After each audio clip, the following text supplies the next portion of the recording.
11 Las invasiones inglesas, reconquista y defensa de Buenos Aires. La noche de San Juan del 24 de junio de 1806, el virrey Sobremonte y su familia asistían a una función en la Casa de Comedias. Se representaba allí El sí de las niñas, de Moratín. Serían cerca de las 9, cuando un mensajero entró al palco del virrey y le entregó un despacho urgente.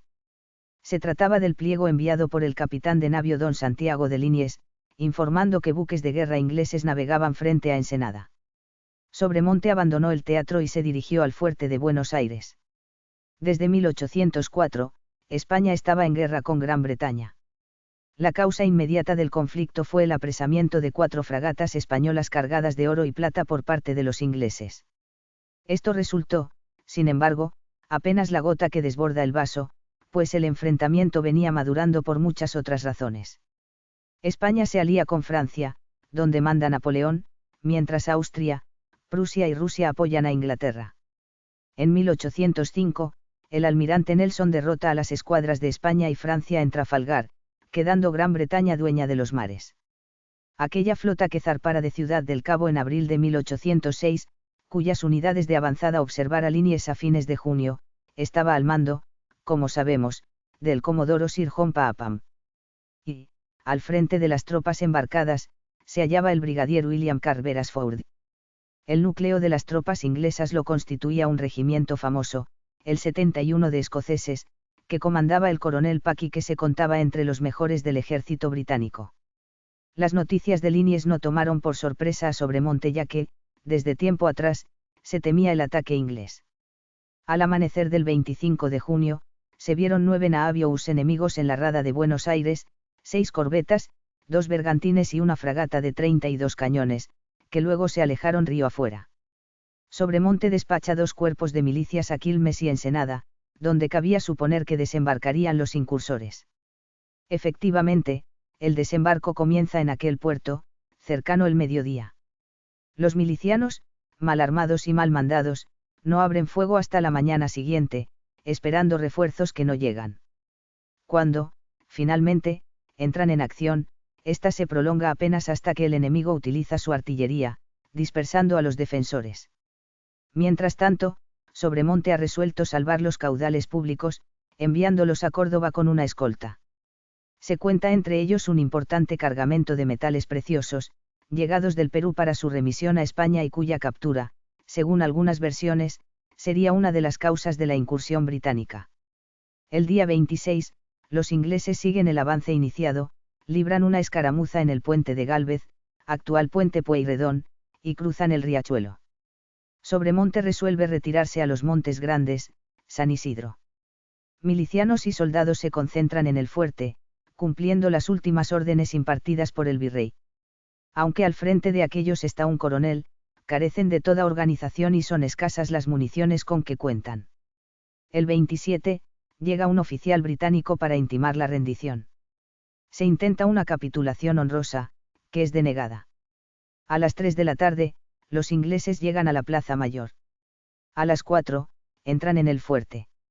Beresford se hace cargo del gobierno. Establece la libertad de cultos y el libre comercio, tan conveniente para los intereses de Gran Bretaña.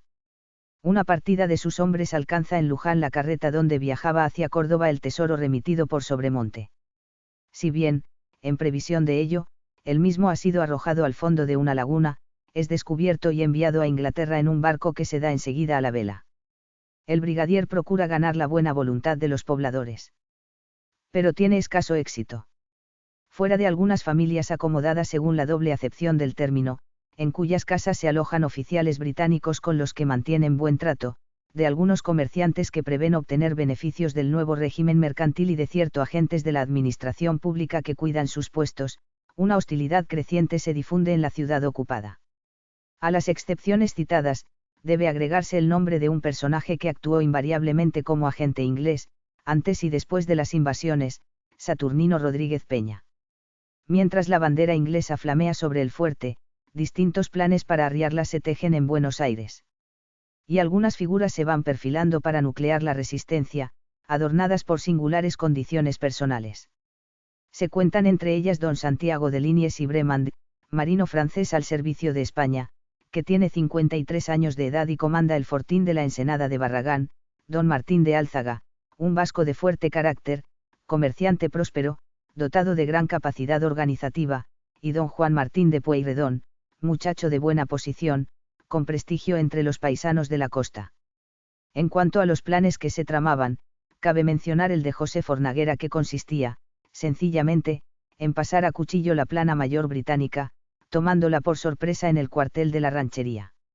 La otra conjura le fue propuesta a Álzaga por Felipe Sentenach y Gerardo Esteve. El domingo 1 de julio, Liniers asiste a misa en Santo Domingo y promete a la Virgen del Rosario empeñarse en reconquistar la ciudad. Se pone Liniers en contacto con Álzaga, para actuar coordinadamente. El 16 de julio está en Colonia, luego de escapar a la vigilancia de los buques británicos, navegando en un lanchón por los riachos del Delta. Allí organiza, con Ruiz Huidobro, una fuerza para volver a Buenos Aires. El 31 de julio se dispone a hacerlo. Pero el paso del río ofrece grandes dificultades, ya que lo patrulla la flota enemiga. El tiempo, sin embargo, colabora con Liniers. Comienza un violento temporal y la sudestada agita las aguas. Nubes negras encapotan el cielo, retumban los truenos y las olas rompen contra los toscales de la orilla. Permanecen anclados los navíos invasores, proa a la borrasca y sin un trapo en sus mástiles. Durante la noche del 3 de agosto, la flotilla encabezada por el experimentado marino francés elude el bloqueo impuesto a Colonia, burla el patrullaje y, en la madrugada del 5, desembarca con su gente cerca del Tigre. Mientras tanto, ha habido un pequeño combate en la chacra de Perriel 1 de agosto, al norte de Buenos Aires. Allí estaban depositadas las armas de los conjurados y estos realizaban reuniones en el lugar. Enterados los ingleses, enviaron una columna para aprisionar a unos y apoderarse de las otras. Pueyrredón y sus húsares acudieron en auxilio de los atacados, muriendo en la refriega 3 criollos y 10 ingleses. Pueyrredón, luego de ese choque, pasó a Colonia, se encontró allí con Liniers y regresó unido a las fuerzas de este. Consistían tales fuerzas, al iniciar el cruce, en 1.300 hombres. Pero nuevos combatientes se suman al ejército que inicia la reconquista, entre ellos 600 equipados y adiestrados por Álzaga, amén de los jinetes de Pueyrredón. Hasta mujeres y chicos se presentan voluntarios. Los caminos han quedado intransitables por el temporal.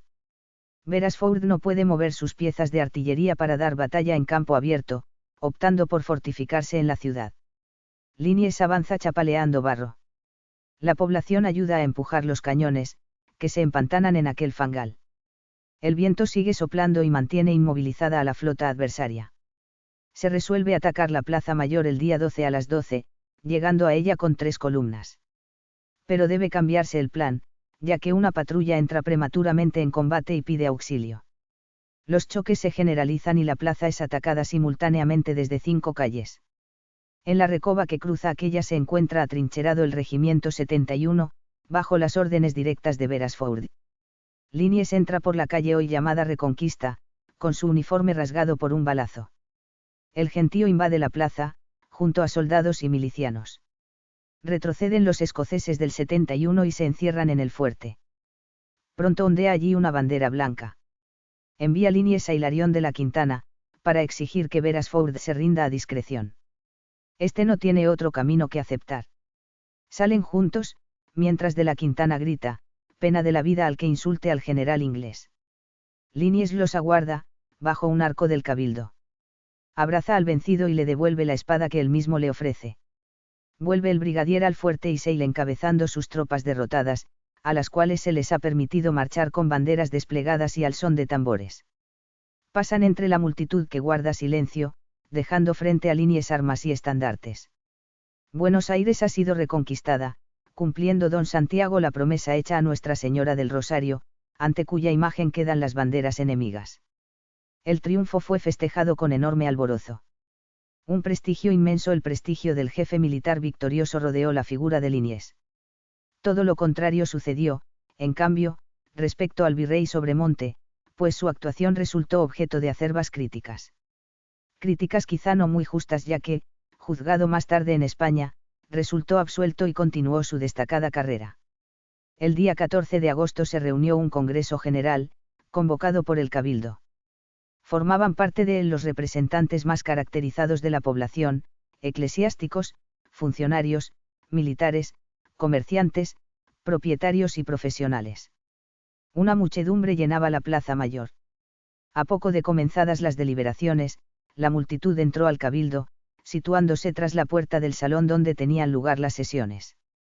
A su frente estaba Pueyrredón, los abogados Joaquín Campana y Juan José Paso y el poeta Manuel José de Labardén, quienes piden se le quite a Sobremonte el mando de las tropas, entregándoselo a Liniers.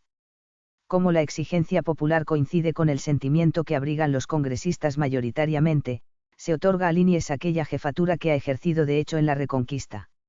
Antes de la derrota sufrida por Beresford, Popham había pedido refuerzos a Inglaterra. Por otra parte, la flota inglesa no abandona el Río de la Plata, reteniendo el puerto de Maldonado en la banda oriental. Todo lo cual permitía suponer que Gran Bretaña intentaría tomarse revancha.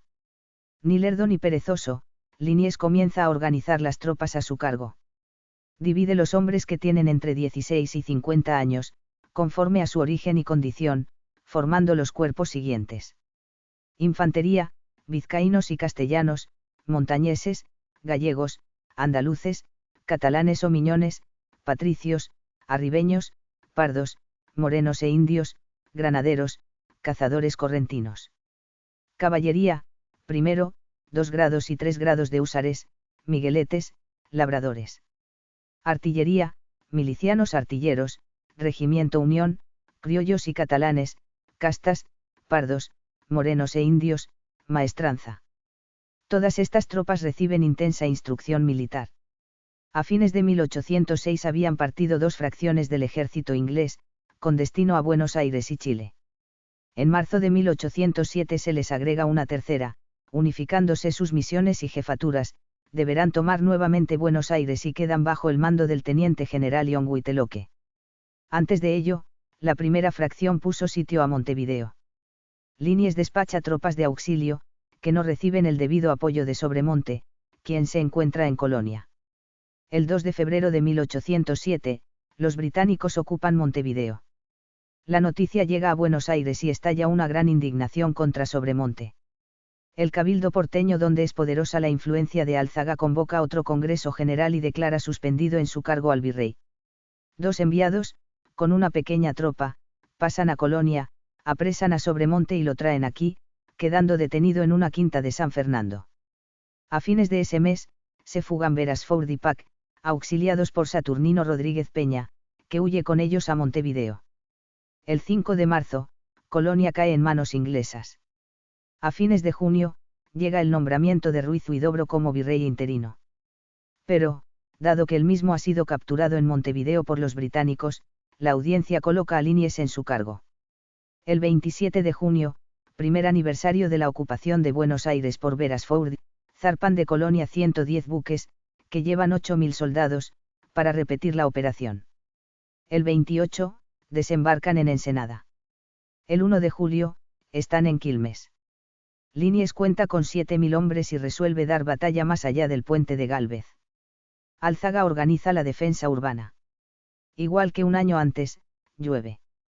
Contrariamente a lo previsto por Liniers, los ingleses no intentan pasar por el puente de Gálvez, sino que han vadeado el riachuelo, aguas arriba. Al advertirlo vuelve atrás, dejando parte de sus tropas para custodiar el puente. Choca con los atacantes, la tarde del 2 de julio, en los corrales de Miserere, actual Plaza 11, y es derrotado. Pierde sus cañones, deja 200 prisioneros y apenas logra retirarse hasta la Chacarita.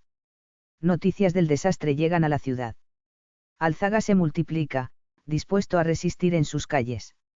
Se cavan trincheras y se alzan barricadas, distribuyéndose entre el resto de la población las pocas armas que no empuñan soldados o milicianos. El cabildo permanece reunido, en sesión continuada. Toda clase de proyectiles se acumulan en las azoteas y cada ventana es una tronera acondicionada para resistir. A mediodía del 3 regresa Liniers, con lo que queda de sus fuerzas. Los ingleses intiman la rendición, rechazándose su exigencia. Una salva de 21 cañonazos señala el comienzo de la ofensiva británica, a las 6:30 de la mañana del domingo 5.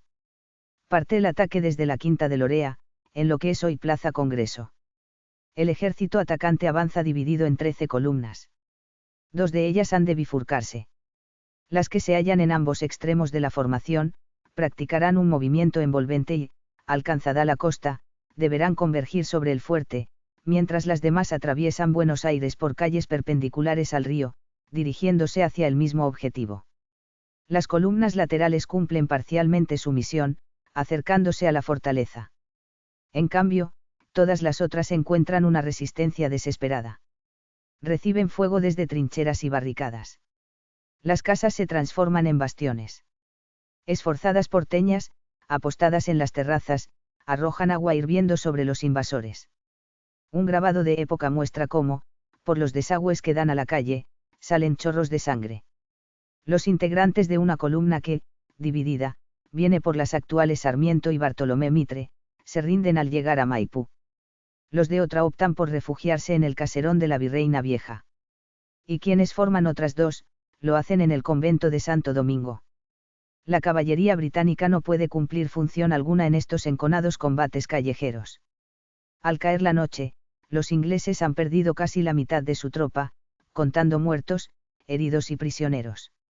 Entre las fuerzas criollas hay 200 muertos, 500 heridos y se calculan en 2000 las bajas de la población civil. Álzaga y Liniers envían una propuesta de capitulación a Viteloque, al amanecer del día 6.